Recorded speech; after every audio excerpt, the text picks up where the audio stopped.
তিনি ছিলেন মধ্যম আকৃতির সুঠাম দেহের অধিকারী একটি মানুষ। তার চুলগুলো ছিল ঘাড় পর্যন্ত প্রলম্বিত, হালকা হালকা কোকড়ানো। তিনি যখন চুলের ভিতরে তৈল দিয়ে আছড়াতেন মনে হতো মৃদুমন্দ ঢেউ দেখা যায়। তার কপাল ছিল চওড়া, ভ্রুগুলো ছিল জোড়া ভ্রু, ধনুকের মতো বাঁকা। চোখের পাতাগুলো ছিল ফুটন্ত গোলাপের গোলাপি রঙের এক একটি পাপড়ির মতো।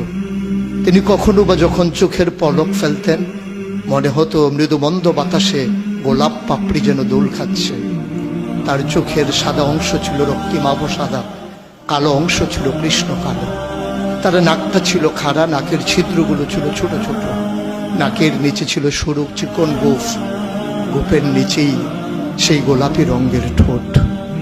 তার ঠোঁটগুলো যখন কখনো বা মুচকে হাসত, গোটা পৃথিবীর মানুষ অবাক বিস্ময়ে দেখত গোটা পৃথিবীতে যেন বিজলি চমকিয়েছে।